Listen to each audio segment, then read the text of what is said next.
내려놓고 더 내려놓으신 분들은 왔을 때 만족도가 이렇게 올라갑니다. 안녕하세요. 필리핀 김원장입니다. 제가 저번 영상에서는 나한테 맞는 어학연수지를 찾는 방법에 대해서 한번 말씀을 드렸어요. 그렇다면 이제 나한테 맞는 어학연수지를 찾았잖아요. 그럼 다음 해야 될 게 나한테 맞는 어학원을 찾아야겠죠. 필리핀의 어학원이 굉장히 많아요. 진짜 많아요. 저도 어학원을 운영하고 있지만 저희 주변에도 벌써 몇 개나 있습니다. 그렇다면 정말 나한테 맞는 어학원이 어떤 어학원일까 궁금하시죠? 그럼 지금부터 저하고 한번 나한테 맞는 어학원을 찾으러 한번 가보시죠. 자, 우선은 첫 번째로 가장 중요한 거죠. 이 어학원이 진짜 어학원이냐 가짜 어학원이냐 찾는 거예요. 그거를 찾을 수 있는 방법 중에 하나. 자, SSP라는 게 있습니다. 스페셜 스터디 퍼밋. 이게 뭐냐면 외국인이 필리핀에서 교육을 받으려면 이제 이민국에 SSP를 등록을 해야 돼요. 근데 이 교육을 시키는 교육기관에서 이 SSP 퍼밋을 갖고 있어야 됩니다. 제가 오늘은 이걸 한번 갖고 와봤어요. 저희 거를. 근데 보시면 제가 이거는 한번 이제 같이 옆에 사진으로 올리든지 한번 할게요. 저희는 이제 허가받은 내용이 E4U Education INC라고 되어 있습니다. 그리고 이 중요한 게 SSP 이걸 확인하실 때 중요한 게 하나가 있어요. 뭐냐? 여기에 주소지가 있는데 내가 공부하는 그곳과 이 SSP에 나와 있는 주소지가 동일해야 됩니다. 저희 같은 경우는 블락 23, 랏 1 to 14, 선셋 발리, 커컷 앙겔레스 시티. 자, 저희 학원의 주소가 여기하고 동일해요. 이게 맞아야지만 정상 인가받은 학원이라는 겁니다. 그런데 간혹 이런 분들이 있으세요. 우리는 대학 부설이다. 말 되죠. 대학교 SSP를 쓰고 있다. 말 됩니다. 그렇다면 학생이 어디서 공부를 해야 되냐? 지금 학원에서 공부하면 안 돼요. 그 대학 부설 학교 거를 쓰려면 그 학교에 가서 공부를 하면 됩니다. 기숙은 아무 데서나 해도 돼요. 하지만 교육은 그 학교로 가서 받아야 돼요. 그래서 저희도 이제 대학 부설이었어요. 네, 그죠? 그래서 우리는 SSP가 있고 학교도 SSP가 있습니다. 그럼 우리는 아무 데서나 그쪽 학교 학생이 우리한테 와도 돼요. 우리도 거기 가서 공부해도 되고. 왜? 우리는 둘 다 동일하게 교육을 받을 수 있는 그 SSP 허가를 받았기 때문에. 하지만 대학 부설인데 내가 없어요. 그럼 여기서 교육하면 안 됩니다. 그 SSP를 내는 그 학교로 가야지만 이게 불법이 아닌 거예요. 이거 꼭 잘 기억하셔야 돼요. 많은 분들이 이거에 좀 속는 경우가 있어요. 다시 한번 정리해드리면 SSP 페이퍼에 나와 있는 주소지에서만 공부를 해야 됩니다. 아시죠? 뭐 SSP 이름은 이렇게 돼 있는데 다른 데서 공부한다. 그거 안 돼요. 그거 나중에 인스펙션 받으면 잡힙니다. SSP 첫 번째 조건 잘 확인하셔야 됩니다. 자, 두 번째. 내가 그러면 공부를 하러 왔잖아요. 그럼 뭘 봐야 될까요? 내가 가려는 어학원에서 뭘 봐야 될까요? 바로 수업 구성을 봐야 됩니다. 수업 구성이라 그 무슨 말이냐면 브로셔에 보면은 과대 광고가 되게 많아요. 뭐 하루에 12클래스, 뭐 13클래스, 14클래스. 눈으로 보면 어마어마해요. 근데 그게 진짜 클래스가 아닙니다. 그게 진짜 공부하는 게 아니에요. 진짜 실제로 수업이라고 하는 거는 선생님이 내 앞에서 진짜 티칭을 하는 것만 수업이라고 보시면 돼요. 대표적인 예로 1대1 수업하고 그룹 수업 있겠죠.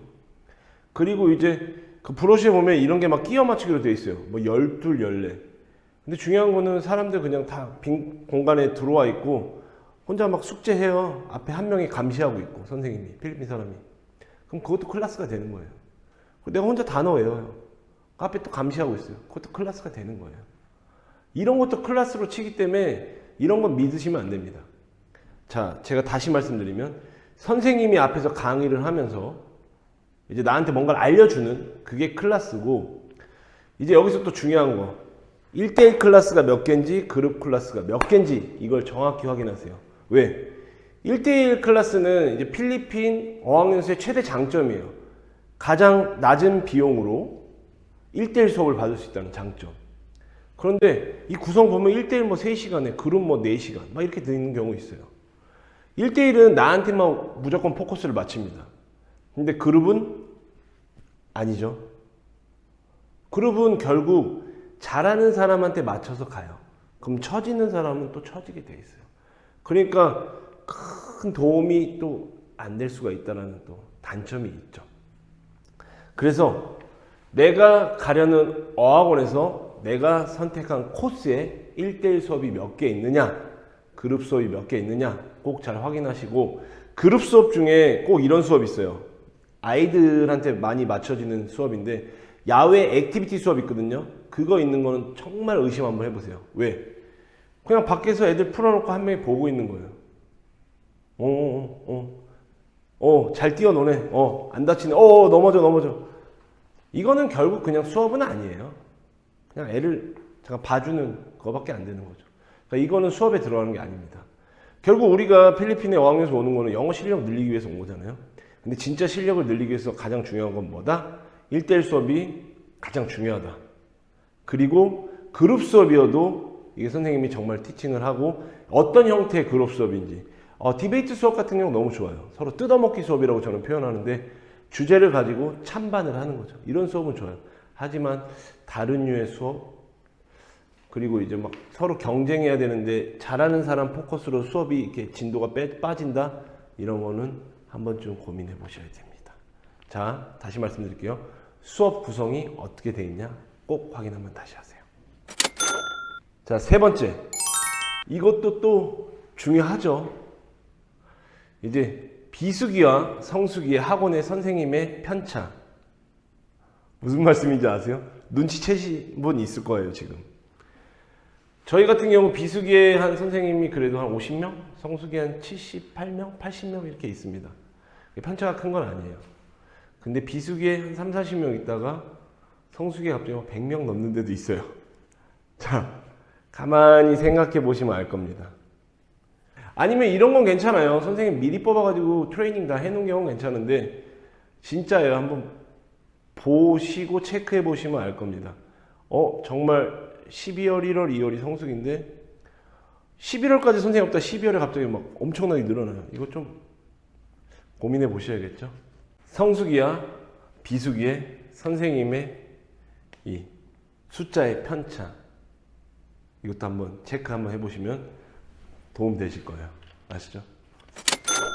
네 번째, 중요하죠. 저한테는 특히 더 중요한데 먹는 겁니다. 먹는 거. 요새는 외국 학생을 많이 받아요. 저희도 외국 학생 받았었거든요. 이제 대만, 중국, 일본도 있었고 베트남도 있었고. 근데 지금 팬데믹 이후에는 한국 학생만 있는데 음식 식단이 어떻게 나오는지 그것도 체크 한번 해보시는 거 중요합니다. 왜? 공부 열심히 했거든요. 근데 아실지 모르겠지만 뇌를 많이 쓰면 굉장히 배고픕니다. 에너지 소모도 크고. 먹는 것도 중요해요. 근데 매일 밖에 나가서 사 먹을 수 없잖아요. 그리고 수업 있는데 어떻게 또 나가요? 그렇기 때문에 가시기 전에 식단표가 보통 짧으면 2주, 길면은 뭐 2달까지, 아니면 저희 같은 경우 이제 제가 알기로 매달 이렇게 돌리거든요. 그러니까 그 식단표를 먼저 받아서 체크해보고 연수를 가시는 것도 아주 중요합니다. 다음은 다섯 번째. 뭐 있겠어요? 먹는 거 나왔으니까 나와야죠. 잠자리. 이제 브로셔에 나온 사진은 진짜 믿지 마세요. 저는 진짜 강력하게 얘기하고 싶어요. 브로셔 사진은 믿지 말라. 이제 저 같은 경우는 사진을 너무 못 찍어. 학원 브로셔 사진도 그래. 그리고 제가 이제 얼마 전에도 상담 오신 분들이 그러더라고요. 아니, 영상을 왜 그렇게 찍으세요? 그러더라고요. 그래서 왜요? 그랬더니 학원이 영상에서 보는 것보다 직접 와서 보니까 훨씬 낫대요. 이거는 거짓말이 아니라 진짜입니다. 오신 분들이 얘기하시는 거예요. 저는 그냥 있는 그대로 찍거든요. 뭐 잘 찍으려고 하지도 않고. 근데 보통 브로셔나 이런 거는 막 잘 찍죠, 사람들이.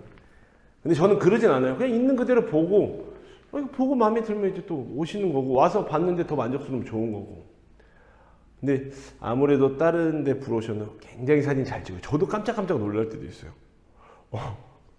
가서 저도 이게 한 번씩 보잖아요, 직접. 다른 학원 가서. 그럼 사진하고 이거 똑같나? 그럴 때도 있는데 사진만 믿지 마시고 이제 정확히 실사를 확인해 보실 수 있다면 확인해 보시는 것도 중요하고, 그리고 침대 조건을 하나만 말씀드리면 철제 침대 쓰는 데는 조금 고민 좀 해보세요. 왜냐면 철제 침대는 자꾸 나사가 풀려요. 그럼 그거를 주기적으로 쪼아줘야 됩니다. 안 그러면 삐그덕 예, 소리가 나죠. 그리고 하나 더, 저희 같은 경우 지금 2층 침대는 없어요. 다 이제 단층으로 된 침대죠.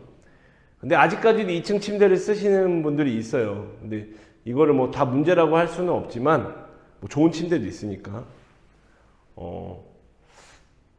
그래, 2층 침대는 봐주는 걸로. 네. 6번째, 뭐가 있을까요? 생각해 보세요.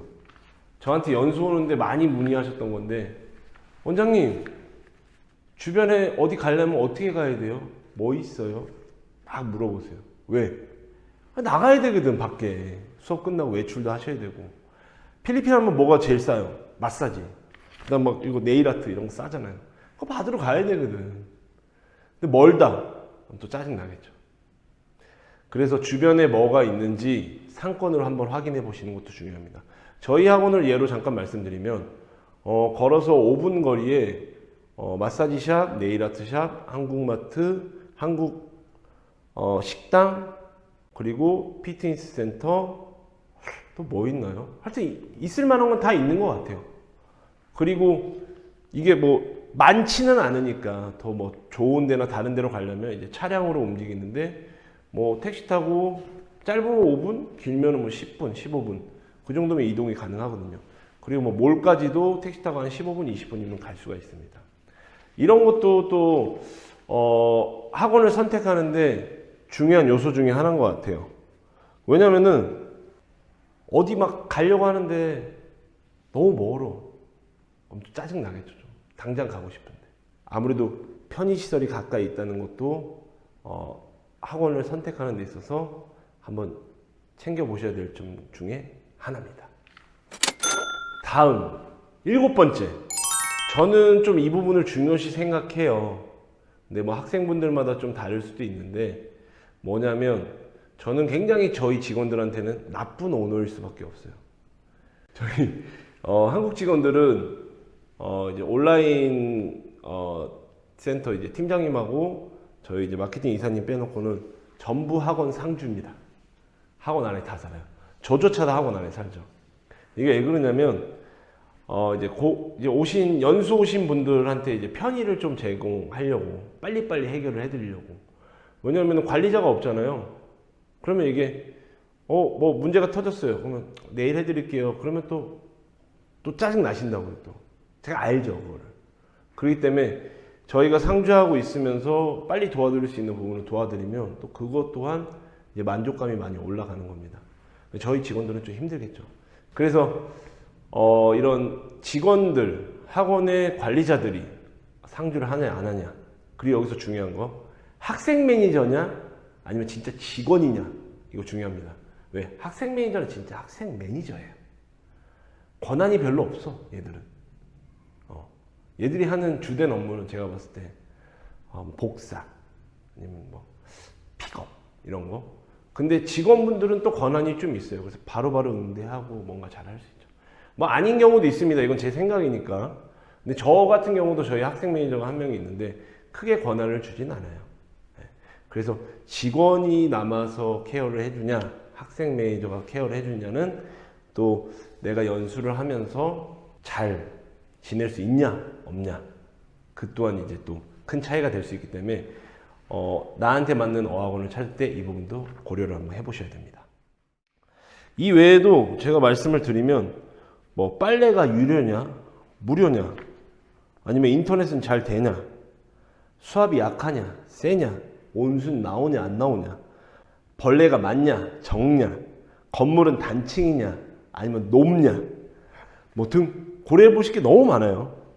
그래도 제가 좀 전에 말씀드렸던 이제 7가지를 좀 더 많이 고려를 해 보시고, 근데 제가 봤을 때 이제 어학원을 택하는 것도 중요하지만 가장 만족스러운 연수를 하시려면 어학원도 중요해요. 하지만 나 스스로 좀 많이 내려놓고 가셔야 돼요. 이게 무슨 말이냐면 우리 집이 제일 편해요. 살 때 우리 집이 제일 편하고 제일 깨끗하고 음식도 해먹고 하니까 우리 집이 제일 좋아요. 근데 여기는 필리핀이에요. 그죠? 근데 간혹 오셔서 이제 연수비를 내셔서 그런 거라고 생각을 하는데 5성급 호텔의 대우를 원하시는 분도 있어요. 아니면 무조건적으로 다 해달라 그런 분도 있어요. 근데 그렇게 다 해드릴 수가 없잖아요. 어학원에서. 그러다 보면 이게 만족스러운 연수가 또 안 돼요. 근데 이분들이 왜 그러냐? 내려놓지 못하고 왔거든요. 근데 내려놓고 더 내려놓으신 분들은 왔을 때 만족도가 이렇게 올라갑니다. 왜냐면은 더 안 좋게 생각했는데 좋은 거야. 아까 제가 말씀드렸듯이 저희 학원 대충 찍는다 그랬잖아요. 이것도 그냥 뭐 만족하고 왔는데 봤는데 더 좋아. 그럼 만족도 더 올라가거든요. 그렇기 때문에 제가 드리고 싶은 말씀은 어학원 선택도 중요한데요. 나 스스로가 좀 많이 내려놓고 필리핀 연수로 오는 게 가장 중요합니다. 제가 예전에 제일 많이 했던 말. 벌레는 그냥 친척이라고 생각하셔야 돼요. 애들 발 더러워지는 거요? 어쩔 수 없어요. 자연이잖아요. 훨씬 좋아요. 핸드폰하고 노는 것보다 애들 막 뛰어노는 게 훨씬 좋잖아요. 네? 제가 이제 저한테 상담 받으시는 분들한테 이런 얘기를 많이 했었는데 나한테 맞는 어학원을 택해서 연수를 하는 것도 중요하지만 나를 많이 내려놓는 게 훨씬 더 중요하다라는 거 제가 한 번 더 말씀드릴게요. 제가 오늘 준비한 영상은 여기까지고요. 다음 영상에서는 또 주제를 제가 하나 말씀을 드려야겠죠. 보통 어학연수 오실 때 이제 저 같은 경우는 이제 저한테 상담 문의 많이 주세요. 제가 유튜브도 하고 하다 보니까. 근데 보통 제일 많이 문의하는 게 유학원입니다. 자, 여기서부터 좀 궁금해지죠. 자, 그렇다면 유학원에 문의를 할 때 피해야 할 유학원 어떤 유형이 있을까에 대해서 제가 다음 영상에서 말씀드리도록 할게요. 유학원이 다 나쁘고 다 좋고 이런 건 없습니다. 하지만 이런 유학원은 좀 피하는 게 좋다라는 그 유학원에 대해서 한번 정리 한번 해드릴게요. 자, 그럼 오늘 영상은 여기서 마무리하도록 하겠습니다. 감사합니다. 안녕.